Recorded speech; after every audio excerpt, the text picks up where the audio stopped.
Welcome to another episode of Give Yourself Some Leeway with me, your host, Eugene Lee. Have you ever felt like your limiting beliefs are holding you back? Such as, oh, I really should have tried that out when I was in my 20s, when I was in my prime. Oh, I should have done that when I was in my 30s. Oh, I just don't have the time for that anymore. Oh, I really wish I could have tried something out like that, but I guess I'm too old. It's never the case. Today I'm joined by John Leister, and he didn't start pursuing his passion for becoming an author until he was in his mid-50s. He thought that he had spent his whole life as a couch potato in his 20s, 30s, and 40s, just living in comfort but never pursuing his passion. And finally, John had this moment of clarity. If you enjoyed today's episode with John Leister, you can join the conversation and let me know what you think over at giveyourselfsomeleeway.com, on Instagram at eugene.leeway, or shoot me an email. Let me know how this episode makes you feel at eugene@leeway.ie. Thank you, and I really hope that you enjoyed today's episode with John Leister.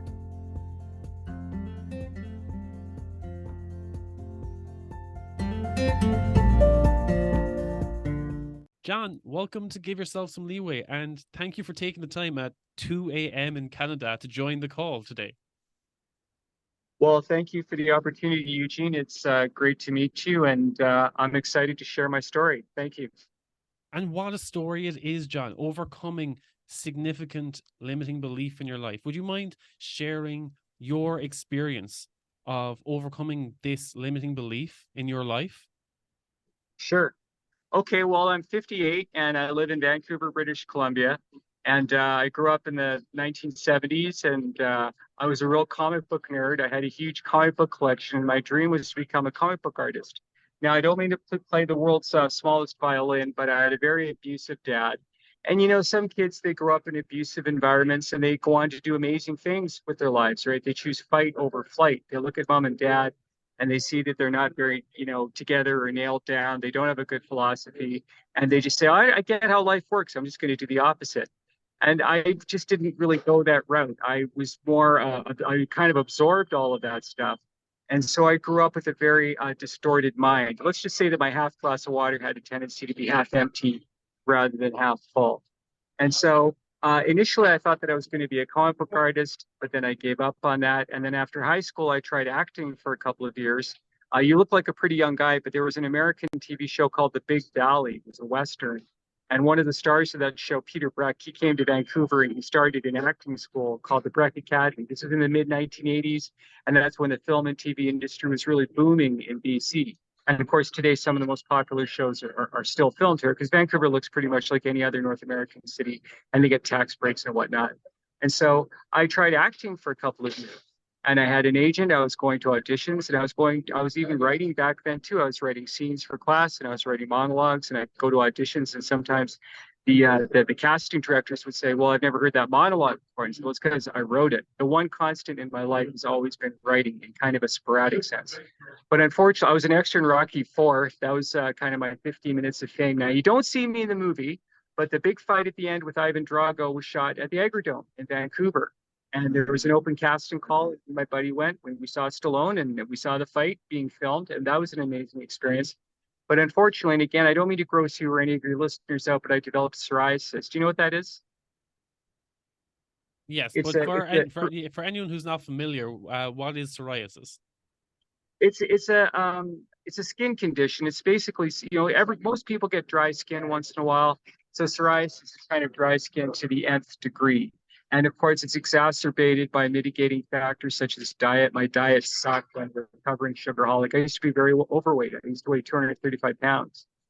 And stress, and again, just not having a good life philosophy and being kind of wary and skittish around people and a little bit shy and kind of having a chip on the shoulder. And so my skin was so bad, like I was starting to feel more like a reptile and less like a human being.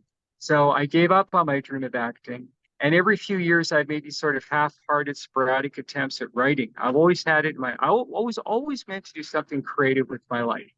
But I just kind of ensconced myself in this comfort zone, and that happens to some of us sometimes. We get into a routine of life of just making enough money to pay the rent and pay the bills, and I would come home night after night for many years. Just, I mean, I don't mean to paint a picture of myself as a pariah or an outcast or anything like that. I mean, I had a semblance of a social life, and I've had a few relationships here and there. But I was just, I kind of, all I really wanted to do was just pound down junk food and watch my DVDs night after night and all the special features and listening to the audio commentaries. So I was living this very vicarious existence, let's put it that way. And then in 2019, my life changed. Now, here's where the story gets a little bit bizarre for some people. And I don't mean to be pushy or preachy about this stuff. I want to make it perfectly clear that I respect other people's beliefs. You know, if you're an atheist or agnostic, or if you adhere to a specific religion, that's fine. But what I did was I kind of felt like what happened was I came home from work one day and I kind of felt like I was reaching the end of my rope of my life. I just thought, gosh, I've had my 20s, 30s, and 40s, and I can't, in my early 50s even, and I can't seem to get anything meaningful going because I'm just having a good time, living this couch potato, uber nerdy kind of existence. And what I did was, and this is the beginning for me of a new journey, was I reached out to God. And I said, God, I don't know if I'm talking to myself right now. I don't know if you're real, but I had to realize or accept about myself that I'm the kind of person who tries a little bit harder when I have it in my mind's eye that someone who loves me and accepts me unconditionally for who I am is watching me all of the time, kind of like Big Brother in 1984. 1984, like Big Brother is watching you, right? But not in a harsh way, not in a punitive, throw you in a gulag way for having the, politically incorrect opinion. In a loving, paternal, like there, John. You're 53 years old. You're not 103. You've always had this creative part, and you've allowed other people's weak and limited philosophies to poison you. So sorry for filibustering, but just about to backpedal a little bit. In 2005 or so, I cranked out a whole bunch of short stories at work one day. I had no intention of publishing them. I just wrote them for my own amusement. I created a character called Lee Hacklin, who's a private investigator. Most of his stories are set during the 1970s and 80s when I was a young man. And he's sort of my avatar. A lot of writers, I think, create characters who are idealized versions of themselves. I think that's what Ian Fleming did when he created James Bond, or Tom Clancy when he created Jack Ryan. So my boy Lee, he's a smoker and he's a drinker and he's a skirt chaser and he's a man's man, but he's got a heart of gold and he likes to help people. So I just cranked out these 50 or 60 bite-sized short stories, and then I just stuck them in my bedroom and I let them collect dust for 15 years. Well, after I reached out to God and asked him to help me, I blew the dust off these stories and I read them. And I don't know if you do any creative writing, Eugene, but it was the first time where I was able to read something that I'd written. It's like somebody else had written. And I think that's how you know when you've written something, is not necessarily the worst thing ever written. Of course, at the end of the day, we're all our own worst critics. And it's hard to be objective about your own stuff.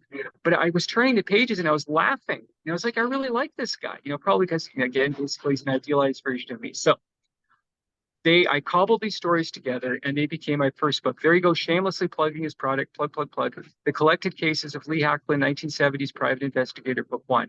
And it was a very uphill battle for me to get that first book posted because I'm not a very tech savvy guy. Like I said, I was born in 1965, so I was alive at an age when none of this stuff existed, right? If I didn't have, and it was very frustrating because Amazon was rejecting my banking information, and then I would go to the bank and they'd say, no, it was the right information. And this was going on every day for like a month. And I had tremendous help from library staff. And I think that's an important life lesson too. Never be afraid to ask for help. And I think this tends to be more of a guy thing. I mean, I don't want to stereotype, but we men, I feel, we're not very keen on asking people for help, right? Because we're men, god darn it, we're gonna do it ourselves. Look, if you want to manifest a big dream, we have to put our egos on the shelf sometimes. So anyway, about a month after, 2 hours after work and on my days off, I finally saw this wonderful window on the screen that said, your ebook has been published. And we talked about this on the pre-interview, but I asked you if you'd seen the movie Billy Elliot, about the boy who wants to be a ballet dancer. So there's a scene towards the end of the movie where his dad takes him to this very prestigious ballet school in London, and the auditioners ask him, "Well, Billy, how do you feel when you dance?" And he says, "Well, I feel like electricity." And that's how I felt when I posted that first book. And some people live their whole lives that way. Arnold Schwarzenegger is a classic example. They set a goal for themselves, they move towards it. There's hiccups and obstacles along the way, and it doesn't deter them, right? They figure it out. They try a plan B or a plan C, or they ask for help. They do whatever they need. And then once they achieve that goal, they move on to the next goal. And this is a good way to go through life, because the alternative is procrastination. The alternative is, well, maybe tomorrow, maybe next week. In the meantime, I'm happy living my life the way that I'm living. And if you are living happy with that, it's fine. But if you have something clawing away at your brain that you really want to do, but unfortunately you've allowed yourself to be poisoned by other people's limited philosophies, and it usually starts with their parents, then it can be a struggle. And meanwhile, time is marching on. And when I was in my 20s, I read a ton of self-help books. I was reading Anthony Robbins, Unlimited Power, and Awaken the Giant Within, and Excuses Be Gone by Wayne Dyer. And I loved reading these books. And I would implement some of that stuff, like kind of like one step forward, but I always fell two steps back. Like I would join a gym sometimes, or I did kickboxing for a couple of years, or I tried to write something, but I always came back to my comfort zone. Once I reached out to God, and again, this sounds a little bit harebrained to some people. I get it. I'm just telling you what has worked for me. I began to feel loved for the first time in my life. I know my parents loved me. It's a different kind of love. It's an unconditional, it's a holy love. Once I accepted that into my heart, it became motivating. It became motivating. So if there's sorry for the background noise. If there's such a thing as an alternate timeline, like Back to the Future or Star Trek, where I tried to do this in 2019, and I didn't have God in my life, I probably would have given up after two or three tries. Because that's just been my leitmotif in life for the first two-thirds of my life. Not so much if you don't, if you try, try again. If at first you don't succeed, try again. More like try something once, try something twice. Oh, it's too hard. Back to the couch, back to the junk food, and back to the DVDs. But because I had God in my life, it's a different mindset. I discovered a mindset that works for me, which is that there is this being who's the creator of the universe, and he's watching you and me and all of us all of the time. And he gave us free will. Those of us who can think cognitively, right? We have the free will to make choices in our lives. And some of us make choices that are wildly divergent from what we were meant to do with our lives. Yeah, here's another example. Have you seen the movie Unbreakable with Bruce Willis? Are you still there? Yeah, your audio just cut off for a Oh, second. I think I lost. Your signal is going. Give yourself some leeway, podcast. Okay, great. We're back. I asked you if you had seen the movie Unbreakable with Bruce Willis and Samuel L. Jackson. Have you seen that movie? Yeah. So there's a scene where, of course, Bruce Willis is a security guard and he's very depressed and he's not too happy. And Samuel L. Jackson says to him, the reason that you're not happy is because you're not doing what you're supposed to be doing. And some people will live their whole lives. As we're talking right now, there's a 120-year-old guy and it's his last day on planet Earth. And a really cool idea is going to die with him. Now that I've God in my life, and now it's 2024. It's been almost 5 years now, and I just finished another book today that I plan to upload after this podcast later in the day. I have over 100 books online. Now I call them books. They're really more like glorified short stories. Some of them are about 100, 120 pages long. What I'm writing basically is pulp fiction. It's good guys and bad guys. They're the kinds of stories that I like. They're a little bit old school. They're not preachy. They're not woke. I don't like dealing with technology, but I do like stories where good people are rewarded. That's my story in a nutshell. I didn't discover my bliss. I acknowledged my bliss. And you never know what you're capable of doing. And that's my message to people out there who are listening to your podcast. And maybe there's somebody out there who is around my age. Because, a lot of people, I kind of feel like once they enter their 40s and 50s, and I certainly had this inner monologue, and it's a completely distorted inner monologue. A lot of people feel, well, this is it. My life is not going to get any better than this. I had my 20s. I was a young man. I had all of this energy, and I squandered it on indulgences. Going out, getting bombed with my buddies every night. And now I'm 45, and I'm doing this job that is not really my dream job, but maybe it pays well, and maybe it gives me enough money to support my family or whatever it is. But if there's something in your mind that's scratching away, then you better pay attention to that. Because when we don't pay attention to that, when we try to squash it down, as I did for the first 2/3 of my life, what happens is we suffer, right? And those feelings are perceived by other people. And those feelings actually make the world a darker place. Because what we're doing, those of us, and I'm not judging, I'm speaking from my own experience. What we're doing is we're telling the world that we don't have faith in ourselves, that we're insecure, that we don't have the guts to put ourselves out there. Once I let God into my life, all of that changed. And now, and that's why you're interviewing me right now, because I have something to talk about. If it wasn't for these books, I could talk about other things. I could talk about what other people are doing. I could talk about pop culture and movies and the books that I've read, and I like talking about that stuff too. But to be able, like you were telling me about what you do for a living, it's much more satisfying to be able to talk about something that you feel really good about, really proud of, and that exists only because of your existence and my existence. Lee Hacklin, if I wasn't alive right now, there wouldn't be a Lee Hacklin. There wouldn't be all of these books. They're out there. And if I'm still a security guard 10 years from now, or working in the security industry or in the service industry in some other capacity, I'm going to keep cranking out these books because it's my bliss and I can do it and I don't have to will myself to do it. So, da-da. No, really, I really respect you sharing your story, John. And I think it's Thank something that a lot of people can relate to, that they Mm. feel that they're being held back, that when it comes to their age, that they feel that Yeah, they can't it's the most, overcome yeah, these it's absolutely conditioned ridiculous. beliefs. We have to live our lives in the present. Once we start thinking about the past, it doesn't matter if it's a happy memory or a sad memory, we're going to feel sad. And those feelings come right back to the present, right? And they make us feel weak. And when we feel weak inside, and again, I'm just speaking from experience, I think that the temptations that we're faced with on a daily basis, especially those of us who are living in developed nations, whether it's alcohol or drugs, or in my case, junk food, they become more alluring, right? Because we're suffering emotionally. And when the needle goes into the red zone, more likely than not, we're going to be tempted to engage in behavior that's going to make us feel good in the moment. It's going to give us a temporary relief, but in the long run, it's just going to add to the suffering. And so I guess I had to go through the way that I lived my life for the first 35 years, basically just being a couch potato, let's say 65% of the time, until I finally hit that saturation point.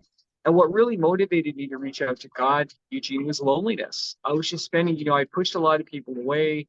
And again, I had this huge chip on my shoulder about my psoriasis, which I'm still a little bit self-conscious about, but not as much as before. And here's another thing, my diet changed dramatically after I reached out to God. Suddenly vegetables started looking attractive to me. And I was not so keen on pounding down all this greasy junk food every day. Because when you love yourself, and it's not narcissism. And I've had a few people say to me, "Oh, John, you've become this total narcissist." And they don't get it. A narcissist is the guy who's standing in front of the Starbucks taking a half an hour to order a coffee. They're ridiculously complicated beverage that probably doesn't even have a single coffee bean in it. Well, that's like my number one pet peeve, right? And meanwhile, there's 10 people standing behind them, and they're totally oblivious to that. They don't seem to have any sense that there are other people in the world. That's a narcissist. If you believe in yourself, that just means that you believe in yourself and that you think you have something to offer the world and you're not afraid to put it out there. Look, if I knew in advance that everyone in the world thought I was the world's worst writer, if I knew in advance that everyone in the world thought my stories sucked, or if they were even worse, that they were completely indifferent, indifference would actually be worse. Because if they thought my stories sucked, I would actually feel flattered that they actually took the time to read them. But my point is, I wouldn't care. I would still do it because it makes me. And it's like I said, when I posted that first book and I had that feeling, that Billy Elliot feeling of electricity, it was unusual for me because I just wasn't that guy. I was just treading water for 35 years. I was putting out just enough effort, to have a roof over my head. What am I going to have for dinner tonight? KFC or pizza? And how many DVDs am I going to watch on the days off? Right. And then I just hit a wall. I just had enough. There is no greater satisfaction to be gained from life than what comes from the act of creation. And it's something that I always understood on a quote unquote intellectual level or cognitive level, but to actually do it and to keep doing it, and that I don't have to will myself to do it, I'm on the right track. And my message to your listeners is better late than never. I was chatting with an 87-year-old woman on Facebook, and she was a pharmacist. Now I don't know if she was who she said she was, because you never know, right? But I took her at face value, and she said, I looked at your books, and I'm really. She was very flattering. She said, I'm really amazed at what you've done over the last couple. She said, I've always wanted to do that. And so I posted her because she said she became a pharmacist because her father was a pharmacist, and she was pressured into following into her footsteps, which is very sad. And I said, look, Herman Woot who's one of the greatest novelists of all time. He's written many, many classics. He wrote his last book when he was 100 years old. Okay. And that brings me back to my original point. We have to live our lives. If we want to manifest, if we want to, step out, stick our necks out, we have to live our lives in the here and the now, because that's where power is, right? When we think about the future, or maybe it's just me, we tend to feel weak. When we think about the past, again, we're just going to feel sad. And again, we feel disempowered. The only way that we can be empowered is to live our lives in the here and now. And that is a philosophy that has worked for me. And that's why I'm reaching out to nice people like yourself who are fellow manifestors. I mean, you're doing your thing, I'm doing my thing. We are who we are, and we're not afraid to share ourselves with the world. We're quite the opposite. We're related to. I mean, it's amazing that this technology exists. I mean, imagine I was living in the 1970s and I decided that I wanted to be a writer. I would be sending my stuff in the mail, right, in the snail mail, where it probably wind up in and I'd be banging away on an electric typewriter and changing the ribbons and the liquid paper, back in the day, probably long before your time, right? So for goodness sakes, everybody out there, take advantage of this technology. I have a group page, Facebook group page, by the way, called Johnny's Way. I have over 700 members. Everybody out there, please feel free to join. And I took a picture of myself holding a book that was written by a guy named Mike Madden. Now, Mike writes Jack Ryan novels. He's one of the writers who's taken over the Jack Ryan series. Are you familiar with that? Yeah. From Tom Clancy, right? So I took a picture of myself holding this book, and I mentioned my group page. Well, guess what? He joined. Like, this best-selling author joined my group page, right? Like, this is the world that we're living in, and I can't believe that more and more people don't take advantage of it. Like, I have my own podcast. It's called the Johnny's Way Podcast, and I just started doing this about 2 months ago. I wasn't really motivated that way, but now that I've started doing it, I want to keep doing it. And again, it's an important life lesson. You have to actually do something, right? And then if you decide that it's not a good fit for you, and you decide that you don't want to do it, that's fine. Can I give you an example? I tried stand-up comedy. There's a bar a couple of blocks away from here that has open mic. I tried stand-up comedy 4 times about 2 years ago, and I was super excited. I said, I know lots of jokes. I can make people laugh. I'm uninhibited. I can do this. Well, I got up on stage. And I looked at all these faces looking up at me, expecting me to make them laugh every 10 seconds. And I discovered that it wasn't a good fit for me, that it wasn't part of my mission statement. My mission statement isn't to make people laugh all the time. My mission statement is to be in sync with writing. Writing is what I love to do more than anything else. But at least I gave it a go. And so to all your listeners out there, it's a really important point, and maybe it's a bloody obvious point. But there's a difference between quitting something that you love doing because it's too hard and trying something and then discovering that it's not a good fit for you. That there's a difference between the two.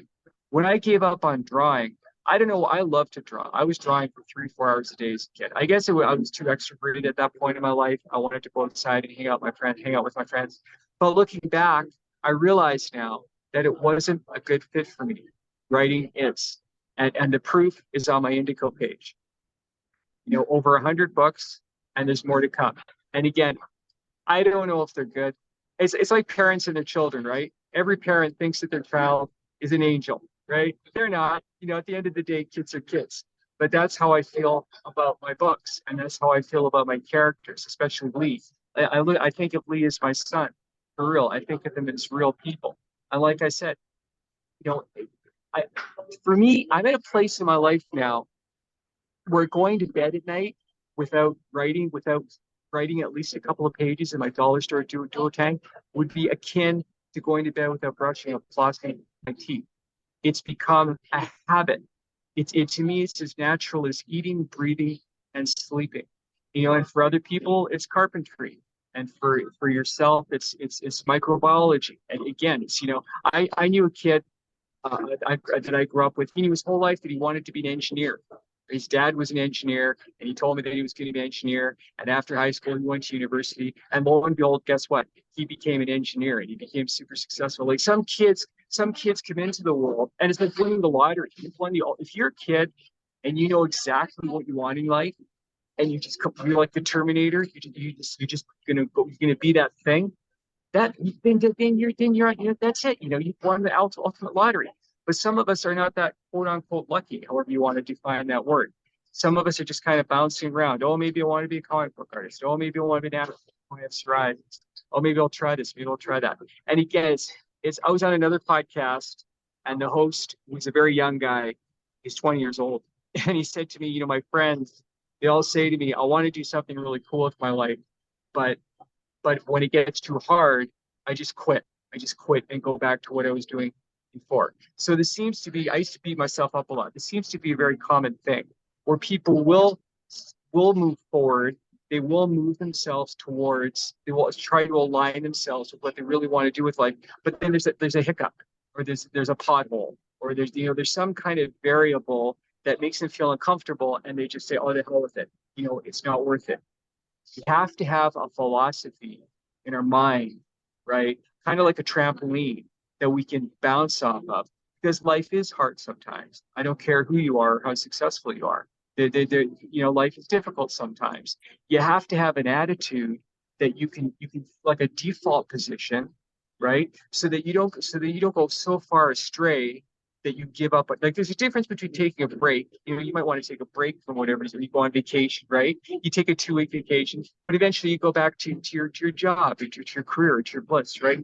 You don't just throw in the towel and say, I don't want to do this anymore because it's too hard. It's not too hard. It's just you just don't have the right mindset. So my philosophy, which I call Johnny's way, my quote unquote philosophy, is just a hodgepodge of all of these self-help books that I read back in the day that I'm actually implementing now, again, better late than ever, and my own perceptions and my own life experiences. And so, I don't know. I'm running out of things to say, Eugene. No, again, that's all so beautiful, John. Again, you're reflecting on the books that you read back then, decades ago. It was when you read them, but you're finally implementing them. And that's even more than what 90% of what people do. 90% of people read that book, they put that book on the shelf, and that's where it stays and gathers dust. You are finally putting that into action. Yeah, and let's put it this way. I'm implementing that stuff consistently, right? It's no different. You all think about exercising our body. Some of us actually do it, but I think most of us at least think about it, even if we're very overweight, right? But we don't think about exercising our emotions. And some of us need that. I mean, I look around and I see a lot of people walking around with their heads down, and they're touchy and they're sensitive, and you have to be careful what you say to them. And they're not manifesting. And again, it's because they have a weak philosophy. They haven't found a good mindset that works for them. And some of them don't have the desire to. They're going to die being. You can't change other people. You can lead a horse to water, but you can't make him drink it. I like to think that I'm setting an example. I like to think that I've proven already to myself that a man or a woman or anybody for that matter at a relatively late age in life can make dramatic changes in their life. That it can be done. And all you need to do is find, again, and again, you just, read some self-help books, read some religious materials if you want to, and just kind of like Bruce Lee, Bruce Lee, when he created the Tao, he created Jeet Kune Do, he cherry picked from all the pre-existing martial arts, right? And he looked at the techniques that made sense to him. And if it didn't make sense to him, then he, he said, no, I'm not going to do that. And then he added some of his own stuff, right?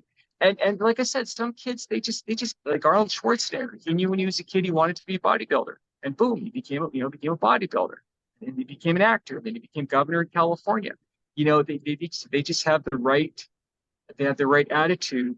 And also, I think the most important thing is that we need to feel loved.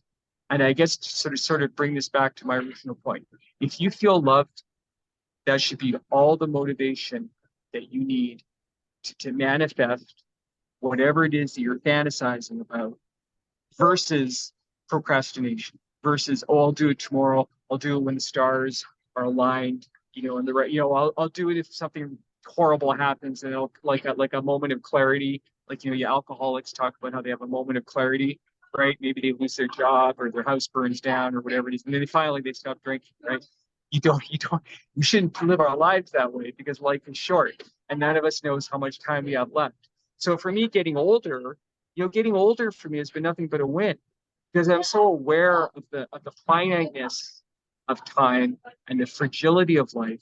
I'm lucky that I made it this far. William Shatner, I was watching an interview with him recently, and he's been in outer space yet recently, right? He's done everything. William Shatner is just like one of those passionate life livers. He's done everything, right? He's traveled around the world and he's acted and written, and the interviewer asked him, like, you're so passionate about life. Like, what's your mindset? And he said his mindset was that he feels the side of death scratching his back all the time. And so that eliminates, any potential obstacles again, you have to have a philosophy, because all these obstacles that we have in our mind, they're all BS, but we get used to them, right? Once you get used to them, then as time goes on, it gets harder and harder it's like die in the wool. It gets harder and harder to break out of, but it's not impossible. It just takes a little bit of effort. And like I said, for me, what has worked for me is my faith in God, that God is real, I believe in math and science. I believe that 2 + 2 = 4 and atoms, molecules, and all of that stuff, right? But I believe that God, and I just call him God for want of a better name. He's very secure. You can call God whatever you want. I believe that he's real. I believe that he's this loving being that created human beings, and I think we're his Netflix. I don't believe, again, that's my personal belief. I don't believe that God knows what we're going to do next. Some people believe in predeterminism. That makes no sense to me. He gave us free will. Now, when our lives go kerflooey, when our lives go down, when we're faced with a crisis, well, that's when the movie of our lives gets interesting, right? You're watching a movie and nothing bad happens to the hero. It's a pretty boring movie, right? Our lives are never more interesting than when the poop hits the fan, because the audience is wondering, well, what's he going to do? What's he going to do? Is he going to run to the liquor store, right? Is he going to crawl under his bed, or is he going to face a challenge head on? And I think that's what God does with his quote unquote his days. He watches us and he wonders what we're going to do next. And I like to think that he's super proud of me, because I sure wasn't doing this before 2019. Right now, back in 2019, I'd be sitting at home just pounding down junk food and watching DVDs. I have no interest. I have absolutely zero interest in going back to that life. And again, I think another big part of it was just saturation. It was just, I hit a wall. It's like, I can't do this anymore. I want to be proactive. I want to be productive. And I think that if you're not a productive person, and if you have the desire to be productive, then you're never going to be happy. So for goodness sakes, everybody, if you have a bliss, you better follow it. And you won't, and this is another thing I tell people, you won't believe how much more fun it is than what you're doing with your life right now. If you're living your life the way that I was living my life. It's so much, the difference between creating, the difference for me right, like every time I watch a movie now, I watched maybe 5 movies last year, and I enjoyed all of them. But I remember I saw Spider-Man No Way Home, I saw in the theater. I'd written 5 pages that day. My notebook was burning a hole in my knapsack. And so I'm sitting in the theater, I'm eating my popcorn, I'm enjoying the movie. I thought, gosh, I could be home right now, banging away on my keyboard. And now I know that the pleasure and the satisfaction that I feel from creating my own stuff, it is not comparable to watching somebody else's stuff. no matter how good it is. And so that's me. That's John Leister. That's brilliant, John. Take me or leave Thank me or you leave me. so much for sharing. I hope you enjoyed today's episode, and if you did, could you take a moment to leave a 5-star rating on Spotify, because it really helps to improve the rating of the show so that it's more easily found by others who might enjoy the show just as much as you. And maybe take a moment to share with family, friends, or a loved one, because what better way to help break the stigma around mental health than to have that conversation with those closest to us. As always, reach out to me at giveyourselfsomeleeway.com, on social media, eugene.leeway, or shoot me an email, eugene@leeway.ie, because even though Give Yourself Some Leeway is like an outlet for me, I also want to give the highest value to you, my listeners. So I really depend on your feedback. Let me know what you like, what you don't like, what you'd like to hear more about. So until I hear from you, take care of yourself. Maybe have a glass of water, crack a smile, and think of a way to prioritize your own self-care. So until next time, take care.